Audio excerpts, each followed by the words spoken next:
Hello, welcome everyone. I'm Jess Spiro, Head of Content here at Simple, and on behalf of our team, thank you so much for tuning in today. For those who don't know, Simple is an independent knowledge, data, and access provider to the next generation of family offices. And today, we're diving into the evolution of the multifamily office to examine the shifting landscape and the wave of new breed family offices emerging as a result. Leading our discussion on behalf of Simple is Kyle Macdonald. Kyle is a venture builder at BCG, where after 8 years working in family offices, he designs, builds, and scales new businesses focused on delivering impact for his clients. Joining Kyle today is our panel, made up of experts in and around the family office industry. And it is my great pleasure to introduce Jason Pinkham, a startup advisor and investor and founder of Goose Rocks Wealth, a consultancy that connects ultra high net worth individuals and families with their ideal family office. Danielle Roseman, managing director and co-head of Lazard Family Office Services. And Martin Stadler, a seasoned industry expert with more than 25 years of experience and an active board member of a single family office. Thank you everyone for joining us today. We are thrilled to be able to tap into your expertise, and I'm really looking forward to hearing what insight you have to share with us. Before I hand over to Kyle, I'd like to remind everyone watching to send in any questions throughout the discussion. We'll keep an eye on the comment section and make sure everything is answered. That's all from me. Over to you, Kyle. Brilliant. Thanks, Jess. So much for joining us today. Really excited. We're going to be diving into some juicy topics around the future of multifamily offices. Obviously have a fantastically established panel here as well today. I'll run you through a bit of the agenda. So we're going to be looking at introductions as to who it is we'll be talking to today. We'll then begin to sort of baseline some of your understanding, what ultimately are multifamily offices, who do they serve, and why do they matter in 2023? We'll be looking at some of the key considerations, whether, to build, partner, some of the key sort of decisions when it comes to transitioning from a single family office to a multifamily office and everything in between. And we will also be looking at the sort of future, where they're going to next. So perhaps I'll kick off with our panelists. So let's start off with Danielle. I'd love to hear a little bit about who you are, which multifamily office you work with, and what's your mandate. Sure. Very nice to meet everyone. Nice to speak with you, Kyle, Martin, Jason. I'm Danielle Roseman. I am the co-head of Lazard Family Office Services, which is our new group at Lazard under the Lazard Family Office Partners branch. I've been with the organization for 2.5 months, so very excited. Part of our transition into Lazard Family Office Partners was that we were Truvo partners, operating as a boutique multifamily office I've been with the firm for 10 years. So it's a recent acquisition. And our mandate is working with clients over a variety of different ways, as their OCIO, as a partner on their services and the businesses that they need to support, and then working with them on broader technology and kind of operational efficiency within their families. Brilliant. Well, really looking to getting your perspective today. We'll hand over next to Martin. So it'd be great to know a little bit about your background, which multifamily office and how you sort of fit into this ecosystem, and really what's your mandate. Thank you very much. Pleasure to be part of it. Actually, I'm not part of a multifamily office, but I'm an active board member of a single family office. But being part of the session today is more related as well to my last 25 years. I've had contacts to the industry from two distinct perspectives. On one side, I was 20 years at UBS responsible as a relationship manager for family offices, mainly in the German-speaking area. But on the other side, the last 7 years, I was the founding CEO of the company Alto, a wealth tech based in Switzerland, where we were servicing single and multifamily offices in 20 different countries without technology. So especially the last 7 years allowed me to have insights in family offices. We onboarded every month 4 or 5 families. So being the aggregator of data, of course, you're part of the inner life of a family office. And since I handed over my responsibility as a CEO last year in March, I actually wanted to focus more on my family life. But the fun part is people know that I have seen a lot. People know that I have now more time. Hey, Martin, can we have a lunch? Can I just pick a little bit of your expertise? So it is hopefully as well for the next hour. And I look forward to have an interesting discussion. Exactly. And that's very much why we knock on your door, Martin. So look forward to your perspective. And then finally, Jason, on to yourself. It'd be great to know a little bit about how you fit into the ecosystem of multifamily offices. Yeah, thank you. So I've been in the kind of wealth management space in the US for the past 15 years. A majority of that was spent building and incubating multifamily offices, large scale across the US, built over 50 or been a part of 50 different launches across the United States. So most recently now I've started a company, Goose Rocks Wealth, where we work with ultra affluent families to help run an RFP process and then ultimately get them matched with a multifamily office that best fits their requirements.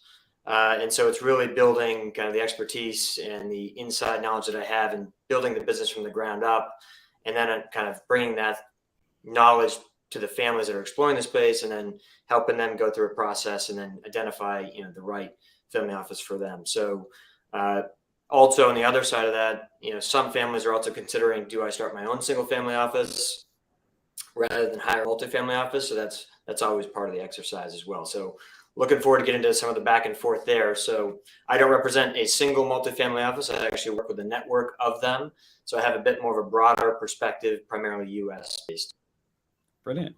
So as you can see, we have the inner workings, the sort of next gen wealth view, as well as an aggregated view, and then finally, obviously, a potentially impartial view as well today. So definitely an interesting mix of people on our panel. And perhaps I'll kick off questioning with you, Jason. It'd be really interesting to understand a little bit for the benefit of our audience, for those joining, what ultimately is a multifamily office and what typical events sort of give rise to the formation of these organizations? Yeah, it's a good question. So I wanted to start just giving a little bit of context of because the multifamily office space, at least in the US, has really proliferated, after 2010, especially the last decade plus. And so why is that? So going back to pre-08, there was almost what I'll call I would define it as two groups: professional buyers and professional sellers of products and services. On the buying side of the equation, that would be your most affluent families, single family offices, where they're going out and hiring a team of people that are working on their behalf to procure products and services that the family needs. That's run almost, effectively like a nonprofit organization. Everyone is hired, for a specific mandate for that family. The other side of that is kind of the professional sellers, where historically that's been done out of a private bank or a larger institution where they covered multiple families. And those advisors, as well as those families, were selecting that institution based on the products and services that they made available. And they would go where they thought they could get the best of those combination of things. 2008 was hit the industry with a perfect storm, at least in the US, but I think also globally, where you started to kind of get a little bit more exposure to some of the conflicts that exist when you're providing products and services and you're also providing advice to the families. And so how does that get kind of resolved? And so families started to become aware of that. Advisors also became aware of that. And like many other industries, technology, right, had advanced to the point where it started to disrupt the industry. And a lot of these larger institutions were, kind of tied to a very complex legacy technology system. And you could actually go out and start your own smaller business and procure, in a lot of cases, better technology that were much more specific to client needs. And that also provided, product access as well. You could actually go out without having to hire, multiple people to do it very manually. You could start to do it utilizing kind of core technologies that you could position within the business that could accomplish things that you couldn't previously. And so that led to, a large movement into the multifamily office space kind of across all levels. Some came from the single family office space and started to make their platform available to the multifamily side because they could scale it up using that technology. And so they thought they have, a business construct that they could then replicate and bring on multiple families into that.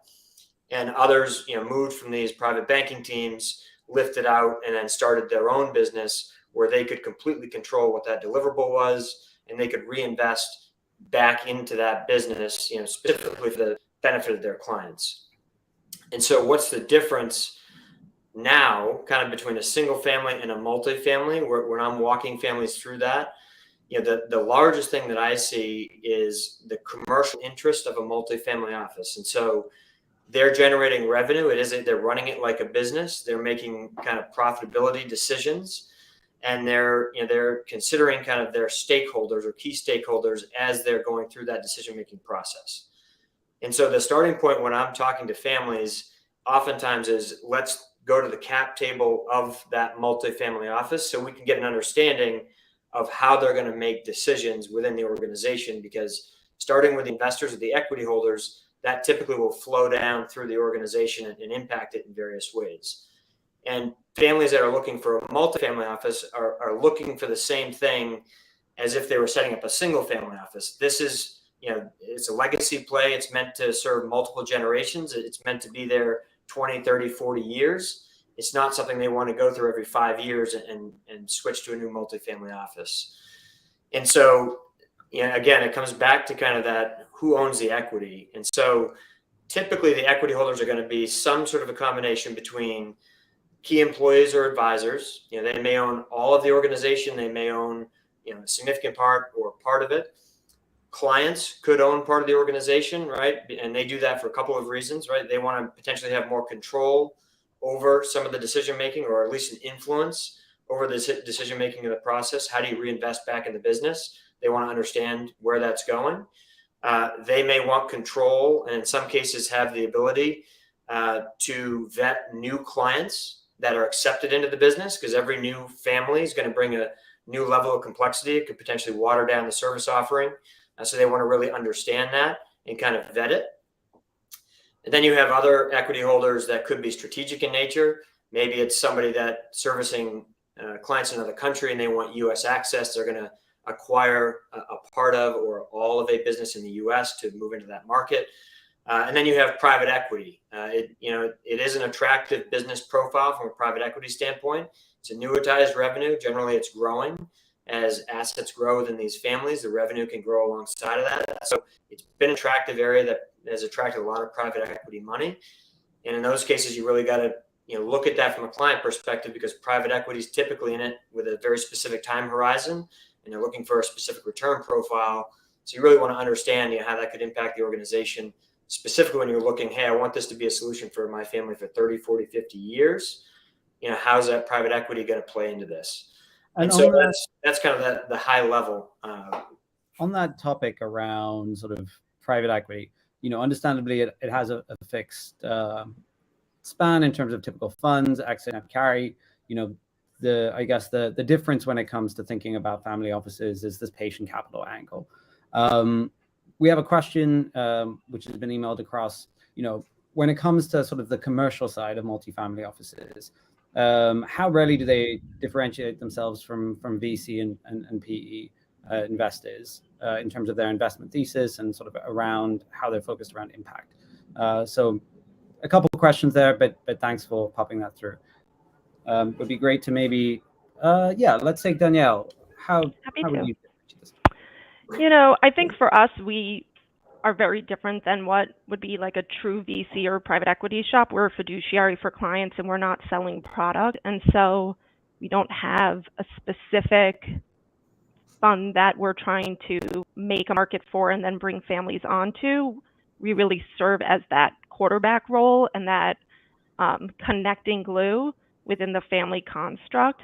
And so for us, we're generalists in terms of how we invest. We invest in anything under the sun, which makes my job really exciting and also keeps me employed. So I guess I'm happy about it.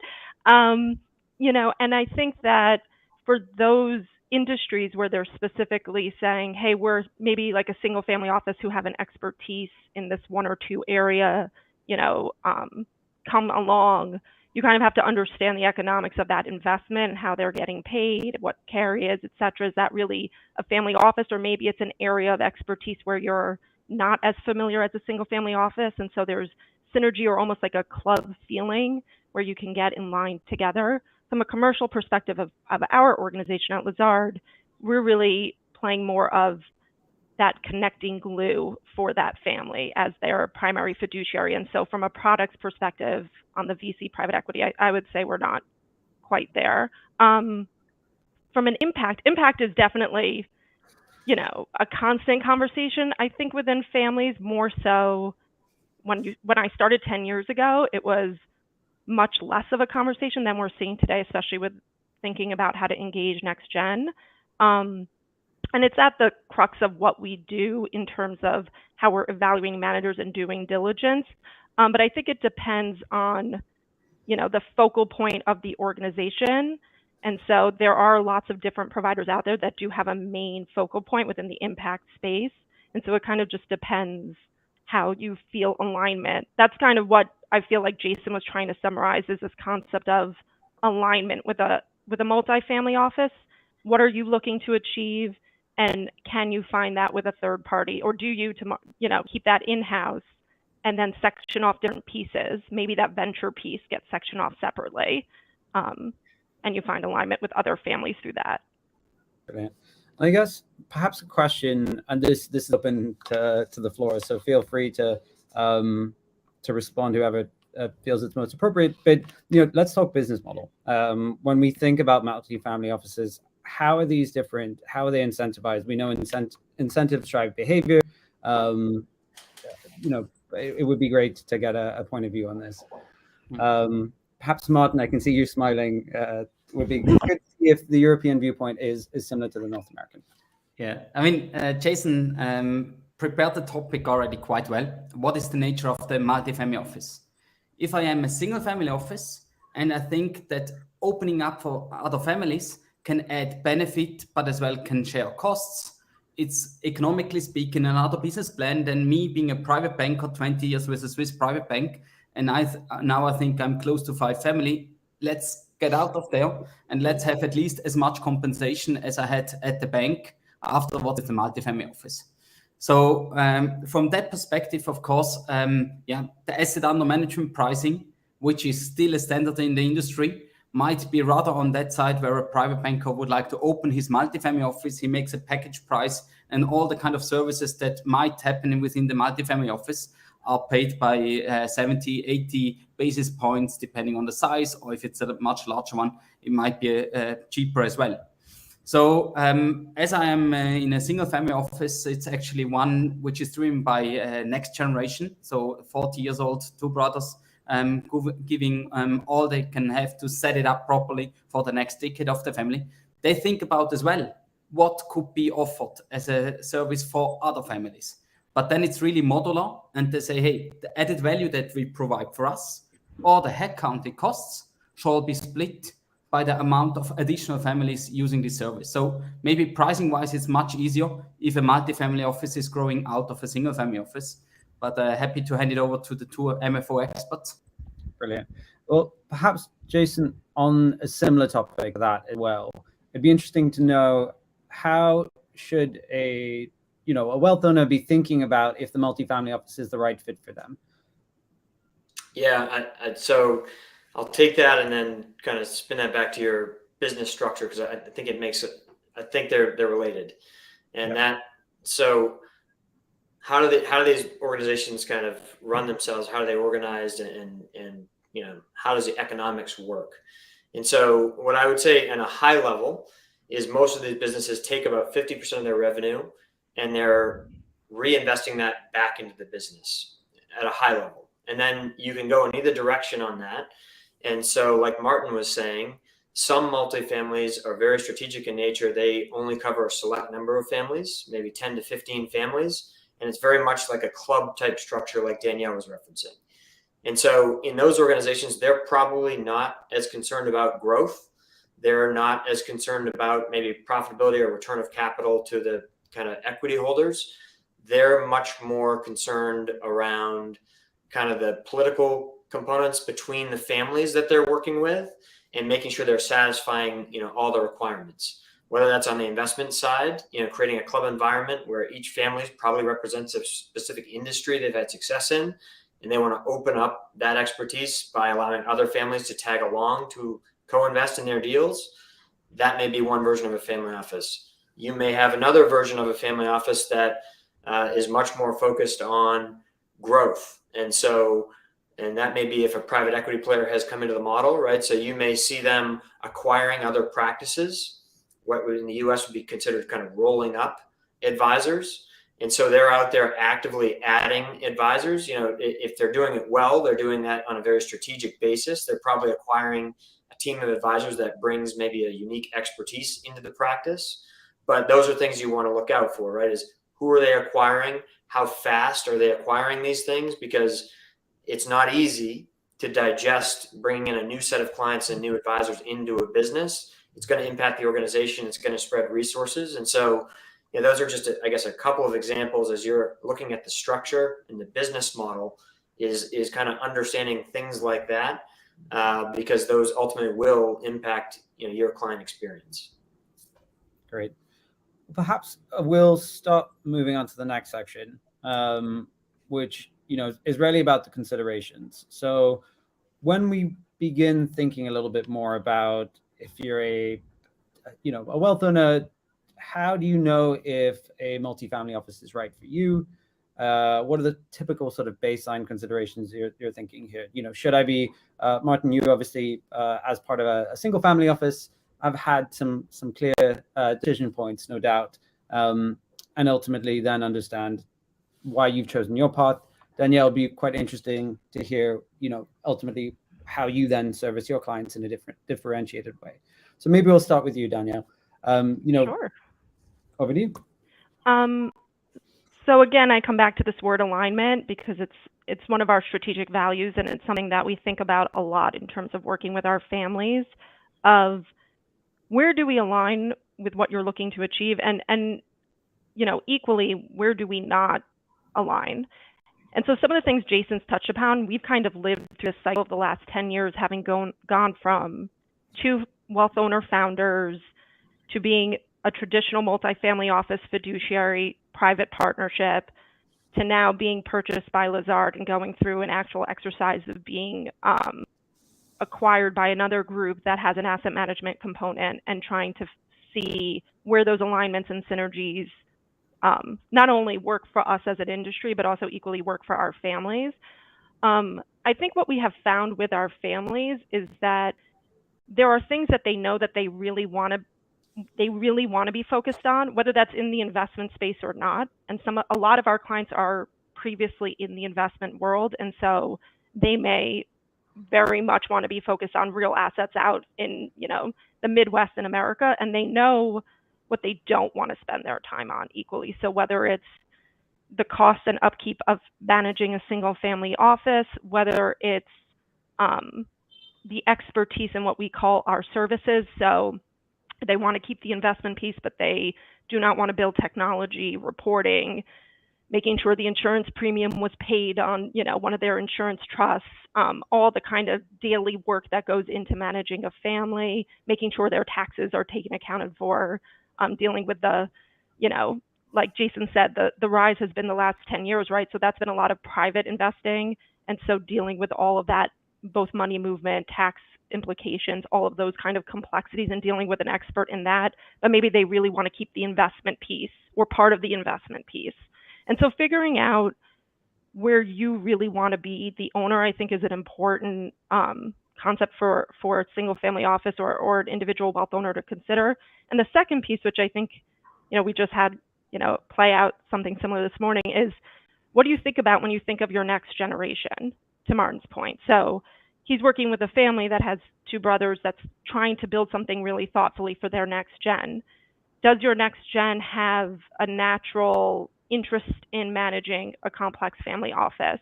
Because what we've seen is, you know, you start with 2 trusts, you end up with 6 trusts, then you end up with this and that. And, you know, we have many families who have over 40 or 50 different entities. And so does somebody want to take that on? And what is that implication for your internal family if you have one individual taking that on versus finding kind of a partner for that person and finding someone who wants to work with you? And being, you know, one of the things we've learned when we did start 10 years ago, and we're an investment firm and we're an OCIO, and this is the piece of the pie we're going to be for families, is that no two families are the same. And what has really been the glue for us has been this concept of that fiduciary, of being able to be, working with families on all of their specific needs, whether they want to evaluate purchasing an airplane, a FlexJet, versus, just joining, the highest league of Delta, or some of these things that are very, very specific. I mean, I've scanned banker boxes for clients. We've researched the best way to record Zoom notes. So it all varies, all the questions. And so whether or not you really want to maintain that and manage that for yourself, so you can be very specific, or where you think there might be opportunities for you to partner with someone who might have that expertise and really focus on what you, where you drive really your interests. We call our families like our intellectual kitchen cabinet, because there's always something that they're the real experts in, that we kind of try to pull from as much as we can. Brilliant. Well, I guess so. Sort of hearing this view of, the network effect, really tapping into that community, that club type feeling, and you highlighted this idea of really partnering, so that you ultimately are able to leapfrog to maturity and sort of get the benefits of this professionalization. Perhaps, Martin, it would be interesting to get the counterpoint to that. So, what are some of the risks that are worth keeping in mind, in front of mind, and how might, next gens begin to think about mitigating risks like those? I would agree most of the points that Danielle said. I mean, it's about finding the right partner. As far as I know, there is no Tinder yet for matchmaking with your family office. And I think it's good as well, because it's not for the short-term entertainment, but it's almost like a long marriage that you're going to get. And therefore, I think if you're starting to think about, hey, I need support, and the term family office, as we all know, is super heterogeneous. So if I need support, I think it's really important to define first, what is that I really need? If I buy a car, do I need a 4-wheel drive? Does the car need to have 280 kilometers per hour because I live in Germany and I like to speed up? All these kind of aspects are the same for the family dynamics. And most of the time, what I have seen, if the client or the family is starting to talking to a bank or multifamily office, and has not been yet prepared to all of these questions, if they talk the first time to a multifamily office, the first contact and the first advice might have a certain bias, because of course they want to get into a long-term business relationship. So from my point of view, and as well the experience that I had in the former setup with Alto, it's really about doing your homework first before you talk to somebody who has, let's say, economic interest in working together with you. So therefore, contacting either other family office, learning from your peers, or contacting independent advisors is really worth the money and worth the time, because then everything else will be much more focused and much better in setting up. And there's no answer, or not only one single answer for the perfect solution. And it's not something that you will find the setup within 5 or 6 weeks. It usually takes over a year to fine tune that. So I think it's definitely important to take the time. Great. And I guess perhaps then there's always this interesting question in the room, which is at some point in the level of maturity. So, perhaps Martin, not fully briefed on the context of your single family office environment, but if we think about, a newly formed single family office that has, got to a level of professionalism where it's beginning to think about opening itself up and it's beginning to transition to a multifamily office. What are some of the benefits and why might you consider those as you begin to think about scale? At the end of the day, when we set up now the single family office, you mentioned the term, we want to be professional. And the best way to be professional is to think about each service as a module and work on that service in such a way that you would be proud to offer it as well to a befriended family. Because then the full value chain. It's not, let's say, improvised and we do it quickly Friday evening and everybody will be happy. And that is of benefit as well for the family. And in this context, you start to hire people. And by having a single family office always with a, let's say, a window open, we might onboard a next family. It's much more attractive as well if you want to recruit for the second, the third, the fourth employee. Why that? As an employee, if you have broad expertise, first of all, you have a single family risk. Either it's a match or not, but yes, you're dependent on this single family. And second, in many of the topics, let's say if you want to build up a private equity direct investment portfolio, is 1 or 2 headcount not over-engineered for a single family office? And to keep this person busy and entertained, why not sharing his expertise with a second or third family? So I think these are 2 aspects which are really worthwhile to consider from the very first moment onwards. Brilliant.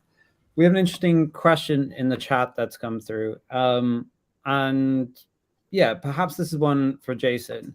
So does it make a difference for a multifamily office? Well, sorry, does it make a difference for a family to join a multifamily office that is owned by private equity or other outside investors? So, you know, when you're beginning to weigh up that sort of type of family, what sort of structure are you thinking about? So over to you. Yeah, and answering the second part of the question I see on the screen first, multifamily offices in the U.S. are regulated and they're required to be a fiduciary. So that's a requirement from the SEC. So the answer to that is yes. The first part of the question, I think, no question, I mean, it should be a consideration. You need to understand that because, again, assuming this is going to be a long-term fit, you need to understand, you know, when was that investment made? You know, who potentially sold, you know, their equity position in the business, you know, certainly who the buyer is, and then ultimately where are those dollars going to be invested, you know, in the business. And so I think I think private equity is probably maybe the top consideration if if you're interviewing a firm that's recently taken an investment. I think that's absolutely one of the top requirements because there's no question a sale of some kind is coming down the road or further acquisitions to add on to it. And so you want to try to understand, you know, what the thinking is for that investor coming in, and then who is retained equity that's part of the core group that they acquired to make, you know, to also get an understanding of what they're doing because, you know, maybe they're exiting the business and there's going to be a transition of leadership. So there's a number of questions that I think come up when private equity gets involved. So yeah, I think that's a big consideration. Right. And then we've had a series of questions. The chat is heating up, which is always great. So I'll start with the first one, which is, you know, what ROI should a family be looking for when engaging with a multifamily office? Particularly, obviously, front of mind at the moment. And I think the next question on this is, how are clients thinking about maximizing cash yield right now? So this sort of question around returns, sort of really key. What should they be thinking about? And perhaps, Danielle, onto you. When we begin thinking about this. Yeah, I think return on investment is a really interesting concept for families because, like Martin said, this is not a short-term relationship. You know, I started my career in asset management, and if like we had in fixed income, we had one bad month, it was like everyone left and went to the other bank, right? And then they came back and forth. It's not like that. And so, you know, there's an element for sure of performance, and you want to make sure you have alignment and strategic vision with your asset allocation and that your fiduciary is being thoughtful about spending and taxes and some of the things that are really mindful in terms of what you're looking to achieve, especially we manage a lot of foundations if there are goals and considerations there. But to me, return on investment is like, do you feel like this is your person? Point blank. Like, do you feel like you can call this person and you have an alignment of trust? So to Jason's point, do you understand how they're getting paid? Are they putting you in products where they're getting a cut of fees? That was how we originated, of not wanting to necessarily have to be that type of an organization, right? And to be clear, that doesn't mean that that's a bad thing, but you need to know it. And I think that, do you feel like you can call that person and they may say, which we do all the time, you know, we are not the experts, we're not accountants, we're not lawyers, but can they put you in touch with the right people? Can they help you navigate the research that you need in order to facilitate answering these questions? And if you have someone who you truly feel is your person, who truly feel is your fiduciary, then I think the return on investment speaks for yourself. If you have someone who really understands the benefit for your holistic family, then you really have reached those goals. You know, I'm not the investment person, so maybe I'll pass it to one of the guys in terms of cash, but you know, I think that's really a really thoughtful question to be asking, because it's more than just performance. Maybe a bounce back to Jason on this one, and then I've got a follow-up question for Martin. So sort of the question, you know, where should family offices and how should they be thinking about these cash yields right now? They're, yeah, what are you sort of seeing clients asking? What are you advising? It's an interesting time in the markets. Yeah, I mean, it's going to be very specific to the family office that you're considering. So I think it's a key question that you want to understand when you're interviewing a family office, because they're all going to have likely a different position on it. But I mean, obviously the number one thing going around the globe right now is risk.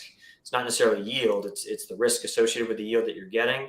And so the number one thing happening is there's people seeking out maximum amount of insurance on wherever their cash is and making sure it's safe. And so you've seen a big kind of movement towards certain institutions in the U.S., which are also providing, you know, a reasonably significant yield, but probably not the highest yielding. So I think, you know, if you had to throw a number out, you're probably looking somewhere between 4 and 5% on your cash. But again, you're looking for protection more than a return right now, or at least that's what I'm seeing from investors and family offices is they're looking for, you know, products and diversifying between institutions to maximize that insurance coverage. Yeah. And Martin, I guess, you know, when we begin thinking about family office, particularly for next gen, who are, you know, very driven by data, much more than previous generations have had the access or the ability to do so. When we begin thinking a little bit more about what the right type of KPIs might be, how do we then actually know, you know, how do we compare apples to apples? Over to you. Yeah, I mean, your starting sentence, the old world versus the new world. Yes, if we look at the traditional family office maybe 1 or 2 decades ago, they've been happy with having once a month an update where they stand. Whereas when we look at the next generation of wealth owner, all of us, we have our mobiles, so they expect to be have the family office as well on the mobile. Whether they are here, whether they're traveling to Asia or to the US, it's a 24/7 access, and that has changed a lot. And interestingly, of course, having access to data means as well much more transparency. So we have seen a few cases where the family officer, being used to the fact that he can keep the information for himself, could manage this new transparency. And this brought some tension into the relationship because the family members know too much. I don't know whether you can say that. It's in the benefit of the family, but it's a new way of working together between the family members and the family officer.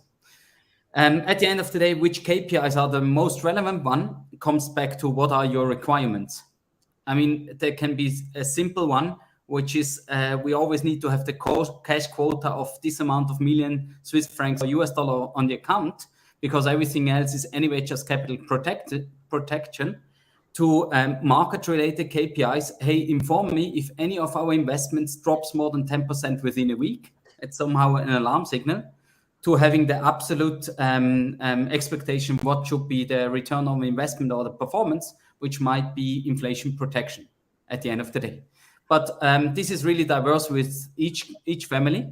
And I would say it's a topic that the family need to define, and not that the multi-family office is saying, hey, we operate in this framework. You can measure us with this and these KPIs. Everybody's different. And to sleep well, I would say, you really need to define for yourself what is now an important KPI and in which time frame you want to have it 24/7, once a week, once a month, because we have other families as well who are much better living their lives because they only have every 2 weeks or so a family board where they get an update and they don't have to bother. They don't even have the means to bother, and that helps as well. Perfect. So I think we'll be moving, brilliant response. I think we'll be moving on to the next section, which is raising a public profile. So as all of us know, you know, family offices, wealth owners, understandably, are famously discreet. But what might sort of be some of the motivations for changing this, particularly in these times? Jason, it'd be interesting to get your point of view on this as sort of family offices begin to think about the benefits and risks of raising a public profile.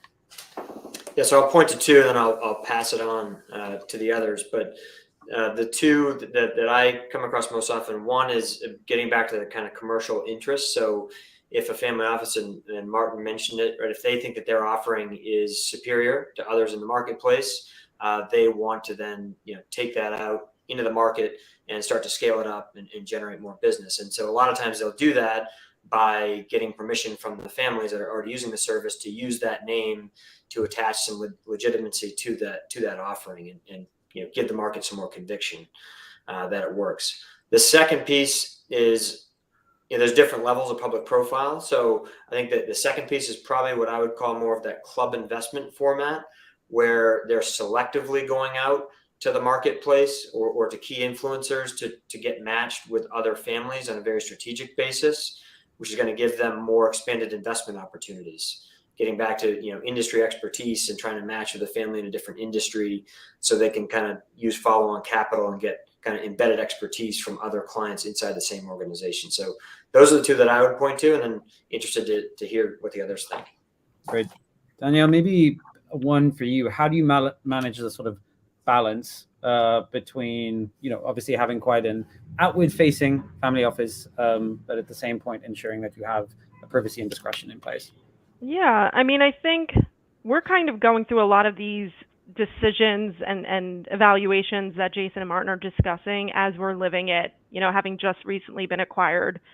We were a smaller institution where the bulk of our families were raised and generated by word of mouth. And there was, we weren't, quiet necessarily, but we definitely didn't have a public profile, I would say, to now being Lazard, which is, 175-year-old institution, global outreach at a much bigger sales force. And so, thinking about how we have can be thoughtful about our families that we have today who hired us on this boutique concept and was more privatized, and also being able to be more, the goal of having merged with Lazard in terms of getting more of an outreach and more of a public profile and getting more, insight and doing more things like this. It's a mixed bag in terms of how we try to approach it. We're very thoughtful first and foremost of our clients. We do not put there's no client information in any form, name or otherwise, that is ever distributed to anyone. But I think that we felt that the next phase of communication from where we started 10 years ago, when we had one blank page as a website and you couldn't find us anywhere, is that people want to see things and understand things instantaneously. People like Jason, who are trying to do these evaluations across multifamily offices and seeing 25 different RIAs come up in a certain bandwidth, trying to decipher and get through all that noise and saying, okay, well, who is this group and what are their pillars? What is their information? Oh, this doesn't seem like what I need. I really need an accounting organization. I really need a CFO, an outsourced CFO group. Then we're not the right fit for that. So they can bypass that. They can find that on the web and they can already move on versus spending a lot of their time focused on things that are not advantageous for them. So I think that's where the public profile for us, we really want to make sure we're finding families that want what we offer. And then equally, we recognize that people consume information through the web. And, when I first started, it was like, we would never have a website. It was just unheard of. And then now it's like, let's figure out how we can, to Martin's point, get data to people as much as possible, as quickly as possible, as live as it can be. And so you're seeing a real big transition in that marketplace from that perspective.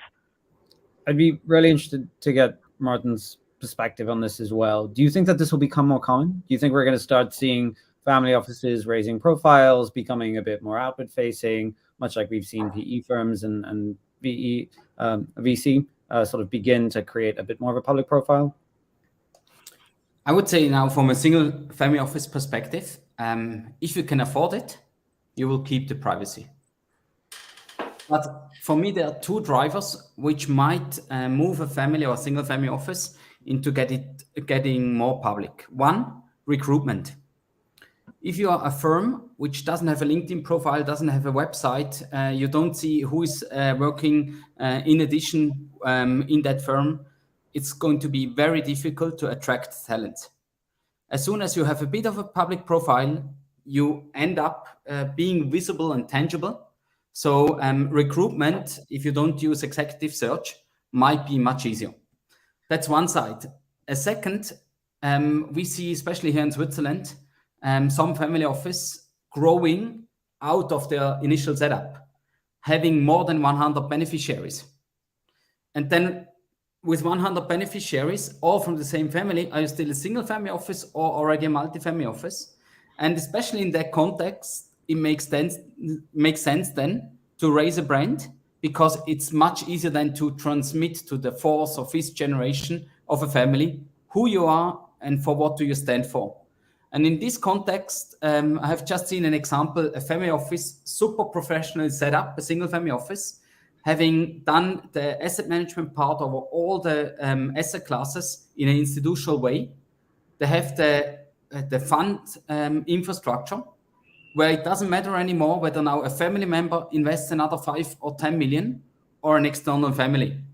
So in that context, of course, especially if you have a very prominent name as a family, and there was once about 15 years ago in Germany, the BMW family, the family Quant, they've been prominent in private equity direct investment in the US. So they built up a multifamily office setup, and they had the marketing claim, investiere wie die Quants, invest like the Quant family. It's super easy to understand, and it's super easy for marketing, because you want to invest like the very wealthy ones, the billionaires, are investing. So I think from these two aspects, it can make sense to raise public profile. On my side, I'm rather on the secretive side. I think protecting the family value. If you don't have really the need of going public, I would leave it. Great. Well, yeah, fantastic and interesting point of view as well. Perhaps we'll think then a bit about the future. We live in interesting times, and may we continue to do so. But it would be really interesting to begin to think a little bit about where we're heading, where the sector's going, what some of the forces at play might be, and to speculate.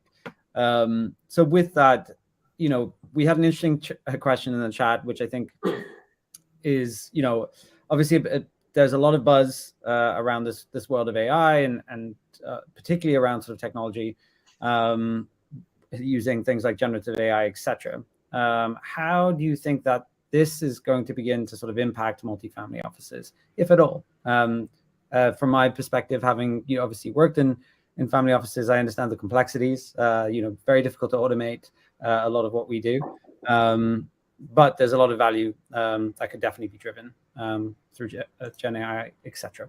So perhaps I'll sort of throw this one over to, let's start with Jason. Tough question, but would be interested to get, are you getting questions around sort of the technology stack, that sort of thing, when it comes to thinking about where family offices are going in the future? Yeah, so it's a really exciting question. I think it's, absolutely key and on the minds of anyone in the space, whether you're working in a family office or considering one. And I think, so one of the challenges that's come out of the space has moved so fast to this multifamily office kind of, deliverable, that there's new technology providers coming out every day. And the technology is really good. I mean, every new one that comes out, it's better than the last, right? In a lot of cases. But that also brings a pretty significant challenge to these, service providers or technology providers as they enter the space. The space is incredibly fragmented. And so to scale up, even if you have the best technology in the world, it's hard to go office to office to be able to deploy that technology and take someone through a demo and then get their buy-in and then transition them onto that technology. And so the challenge that I've seen in the industry for the technology provider side and families looking at technologies, it's not necessarily what can the technology do, it's can they get enough traction to scale up and kind of have a legitimate business model moving forward, or are they not going to be able to get the kind of adoption they're going to need so that they can no longer continue the technology? They're going to get acquired by somebody else and rolled into another offering. So I think it's good and bad, right? You see brand new technologies that are pushing existing technology providers to get better and better. But at the same time, you got to be careful when you're looking at a new technology, even though it looks great and it can do the things that you want it to do, it's incredibly hard for these companies to come onto the scene because there is no single platform that all these family offices go to that can give you kind of quick scale.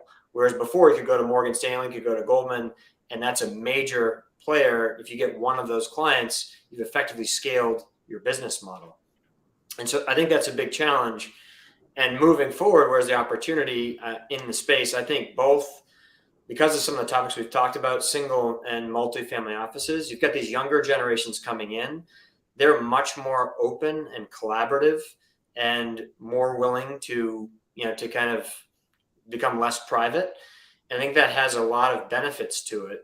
And you're going to need, I think Simple is a good example of that. You need somebody that can kind of bring these organizations together to have and promote idea sharing, whether it's technology providers or just key issues happening inside the firm, that you're going to have information sharing and you're going to have an outlet that can allow these firms can do it, and not only do it, but do it very efficiently. They don't have a lot of time. Time's the most valuable thing in a family office as well as the families. And so if you can go to a single source and get a quick answer to a technology RFP or a key issue inside the organization and get a quick response, that's hugely valuable. So so the technology piece, I think it's absolutely allowed for people to have less headcount inside the organizations. So scale is happening at a very rapid pace inside of family offices. And younger generations are demanding that because they want access to these things. So you're seeing that.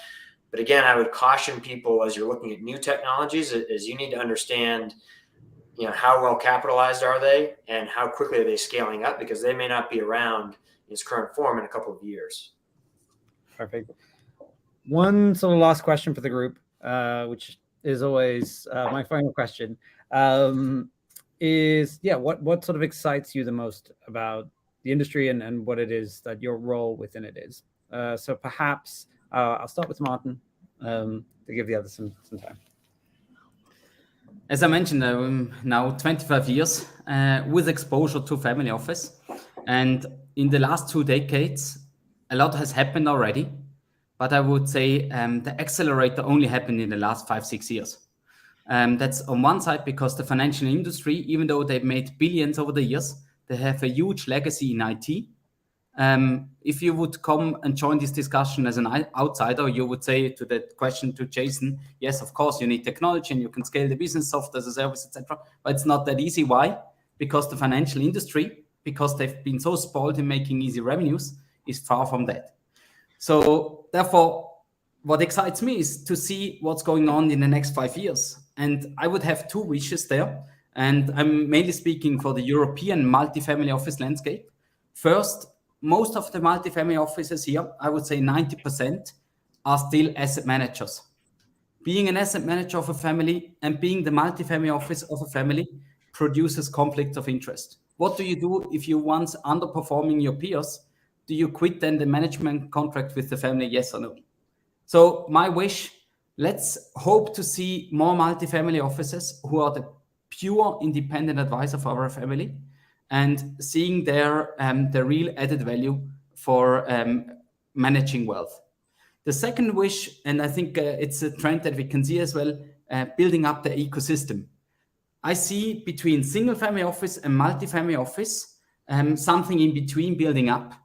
A family office, a single family office who is aware on what they need. It's not about building everything in-house. It's about buying. So if you outsource just the expertise for M&A or private equity, if you outsource your real estate management in the US, that brings a multifamily office approach, but for very specific topic and topics where you can measure as well. So this kind of hybrid multifamily office setups, from my point of view, are a very good answer to the landscape that is out there, being overbanked but underserviced. Brilliant. Danielle, over to you. What excites you the most about where the industry is going. Yeah, I mean, I think this is a really interesting time for allocators, at least I'll say for the US space, everything, like Martin said, everything's up, up, up. And then when you really get to see kind of where you have the opportunity to shine when there is market dislocation, not that you're excited to have, market instability, but I think it is an interesting vantage point, especially as an allocator, to kind of see some of those thoughts at play in terms of what's been successful. Similarly with, finding really great rates on cash and things like that. To me, the most exciting from my vantage point is technology. When I came, we lived in spreadsheets. Then we got into systems, and now it's kind of this next step of how do these systems think, how do we connect these systems in a way that is both sensitive to costs so that we don't have, 50 different systems and 50 different costs, but equally sensitive to workflow. And so my background was in fixed income and securities. That was a straight through processing at a big bank, straight through processing. You did a trade, it went through, it went on the report and everything was there. Working with families and trying to value jewelry down to all these alternative assets, it's still very much a paper industry. Even for all the technology at play. And so coming into where we can start utilizing that data and really applying it and then having it appropriately reach into other systems that maybe are best in class, to Jason's point, and weeding out the systems that maybe didn't stand through the test of time. Because I think there are going to be some architectures that are kind of going through that evolution. Is really exciting to me. I think that's the next step. The first was just getting a technology in and to work. And now it's, okay, how can we apply that and apply that data and make it kind of speak within the whole ecosystem? So that excites me for the next few years. Great. And Jason, for yourself, what gives you energy working in this industry?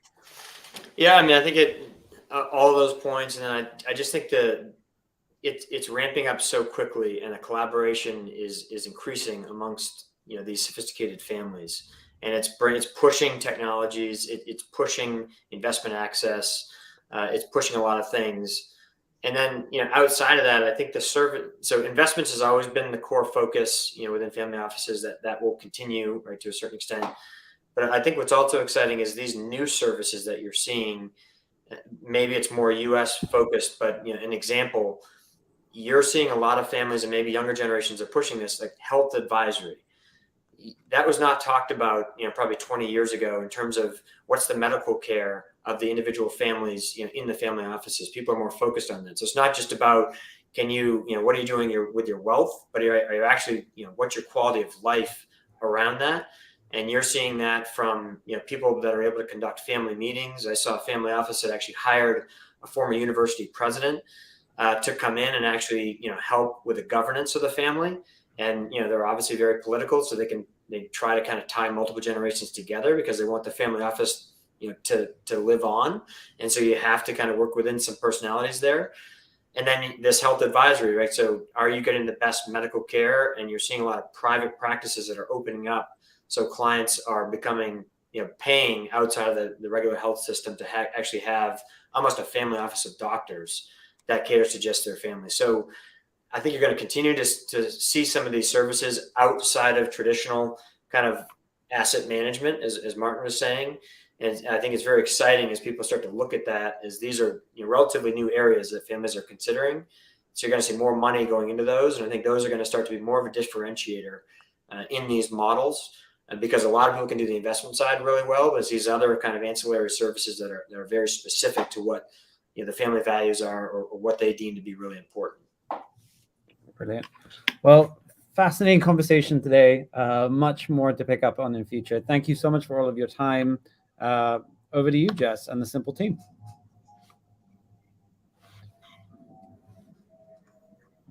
Thank you, Kyle. And thank you, Danielle, Jason, Martin, for such an insightful discussion and for sharing your knowledge and wisdom so generously with us. It feels like we've only just begun peeling back the layers of the various forms of family offices and how the industry is transforming. This webinar forms part of an ongoing series where we find new ways to shed light and increase transparency into the family office industry And we will be announcing our next theme soon, so be sure to keep an eye on our socials for more details. If you'd like to learn more about the work we do at Simple, including our high-touch service offering and new products for family offices, don't hesitate to reach out either via mail or here in the comment section. We would love to hear any feedback anyone might have. I'd also like to thank everyone who tuned in today. The Simple Network only continues to grow, and we're so proud to have such an engaging and receptive audience. For anyone who would like to revisit this discussion, the recording will be available to watch right here on our LinkedIn page or via the Simple platform, as well as on YouTube. So once again, a huge thank you to everyone who made today possible, and we hope to see you at the next webinar. Bye for now.